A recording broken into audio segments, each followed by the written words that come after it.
बिस्मिल्लाहिर्रहमानिर्रहीम, अस्सलाम वालेकुम। अय्यर के न्यूज़ से मैं हूं चांचड़। नाज़रीन किराम, हालिया दिनों में पाकिस्तान में एक दिल दहला देने वाला वाक़या रूनुमा होता है जब दो गैर मुल्की ख़वातीन के साथ मुबीना तौर पर लाहौर DH में अब्यूज़ किया जाता है, ज़्यादती की जाती है। और ये सारा बयान CRPC 164 के अंडर अपने कलमबंद करवाती हैं वो गैर मुल्की ख़वातीन।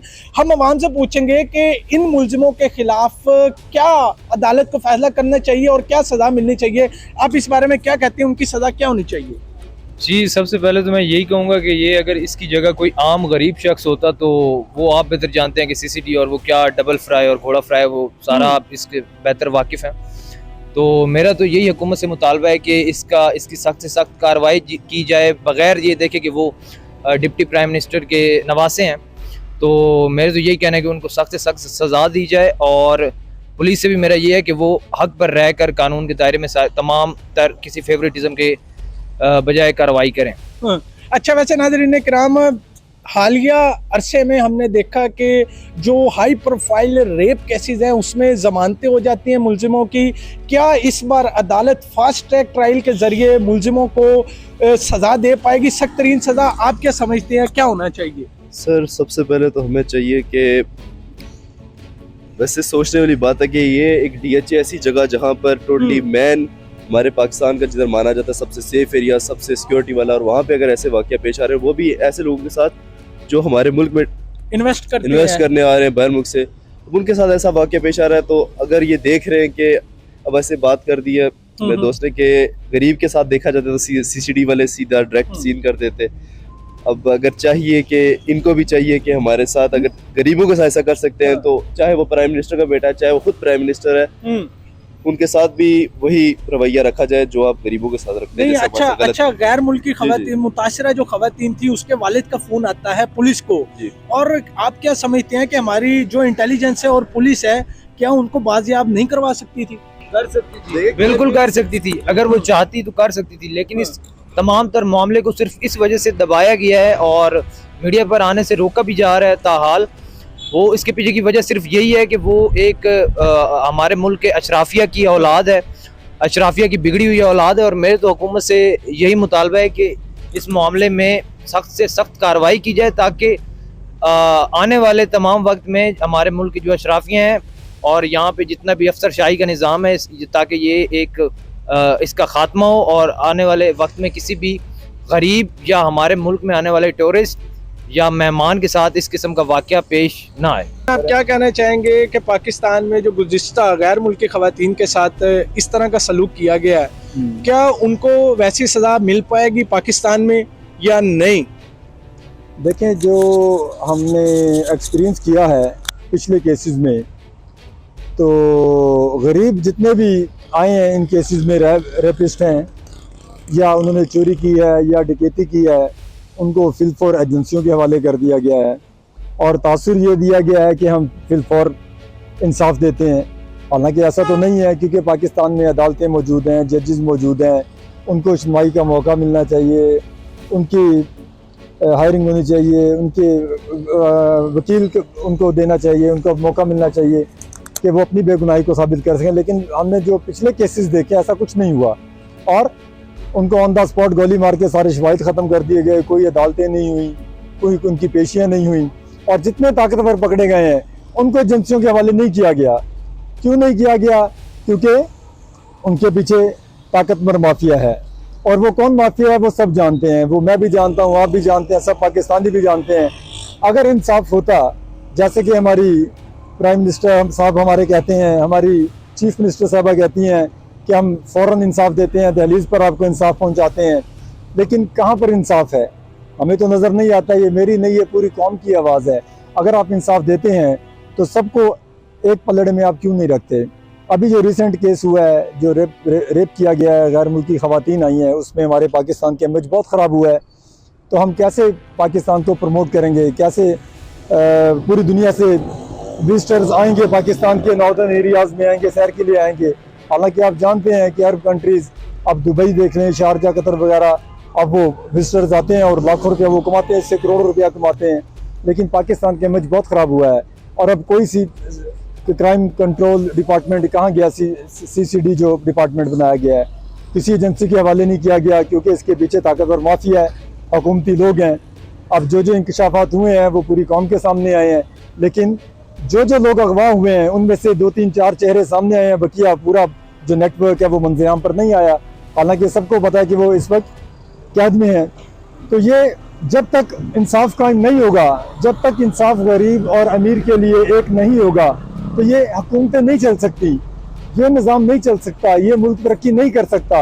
तो इसके लिए ज़रूरी है कि हुकूमत को गरीब और अमीर सब के लिए एक कानून बनाना चाहिए, तो फिर ये पाकिस्तान हमारा तरक्की करेगा। नहीं तो ऐसे ही डिक्लाइन का शिकार होता जाएगा, और आज उनकी बारी है, कल हमारी बारी है, हमारे बाद किसी और की बारी होगी, और ये मतलब बारी बारी सबकी बारी।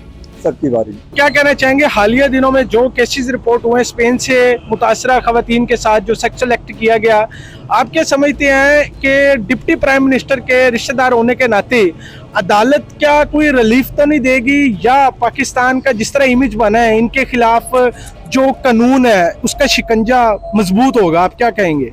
मैं तो ये कहना चाहता हूँ पाकिस्तान में कोई लॉ या कानून है ही नहीं है। तो अगर कानून को फॉलो करते तो आज हमारे मुल्क की ये सिचुएशन या हालत ना होती, ना यहाँ तक ये सिस्टम पहुँचता और ना ऐसे हालात क्रिएट होते। तो मेरे ख्याल में बेसिक चीज़ यही है कि हमारे मुल्क में जो अमीर तबका है या ऊपर वाले जितने हजरात हैं वो इस चीज़ को काबू में नहीं कर पा रहे, इस सिस्टम को हैंडल नहीं कर पा रहे, जिसकी वजह से प्रॉब्लम्स क्रिएट होते जा रहे हैं। हमारे मुल्क में लॉ ना होने की वजह से ये अभी तक सूरत हाल जो है ऐसी क्रिएट हो रही है। अगर सूरत हाल बेहतर बनाने के लिए ज़रूरी है कि कवानीन को फॉलो किया जाए, और अगर कवानीन को फॉलो किया जाता तो सिचुएशन जो है इतनी बुरी तरह हमारे मुल्क के खिलाफ ये चीज़ें सामने हमारे ना आती। अच्छा, आप क्या समझते हैं कि फिर बतौरे जो हमारे डिप्टी प्राइम मिनिस्टर हैं इसहाक डार को मुस्तीफ़ा हो जाना चाहिए, या वो रिश्तेदारी की बुनियाद पर कोई गलत इल्ज़ामात लग रहे हैं? क्या कहना चाहेंगे इस बारे में? नहीं, ऐसी बात नहीं है। देखिए जी, बाहर के ये बाशिंदे थे या लोग थे जो यहाँ पे आए, या गर्ल्स या लड़कियाँ ये जो यहाँ पर लेके आए हैं, तो जिसकी वजह से साफ जारी बात है ये सिचुएशन यहाँ तक पहुँची है। पता चल रहा है कि भाई ये सूरत हाल क्यों ऐसे क्रिएट की गई है। तो मेरा नहीं ख्याल कि क्योंकि इनको लीव मिलेगा और अल्टीमेटली जो है ना इनको छोड़ दिया जाएगा। कोई कानून कोई सिस्टम नहीं है हमारे मुल्क में कि ऐसा कि जिसकी वजह से इनको ना छोड़ा जाए। तो ये अगर कानून होता तो ये ऐसा करते ही क्यों?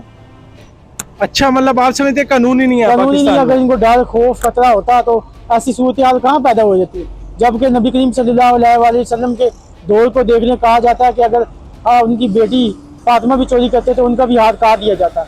तो यहाँ पे सिचुएशन ये है कि उनको डर खौफ किसी चीज़ का है ही नहीं है। अच्छा सर, अगर स्पेन से मुतासरा खवातीन के वालिद का फ़ोन ना आता तो क्या हमारी इंटेलिजेंस क्या उसको रिकवर कर पाती?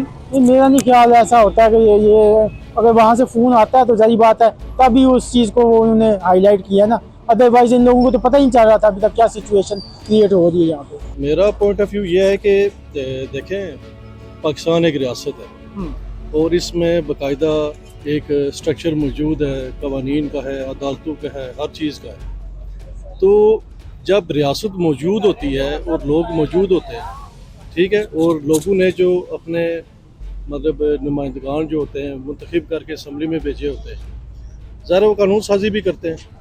तो अगर तो रियासत मौजूद है, कानून मौजूद है, ठीक है, तो फिर ये रियासत को ही फैसला करना चाहिए कि वो जो केस है, पर्टिकुलर केस है, उसके ऊपर रियासत कैसे एक्शन लेती है। तो रियासत जो भी एक्शन लेगी ज़ाहिर है वो ठीक लेगी।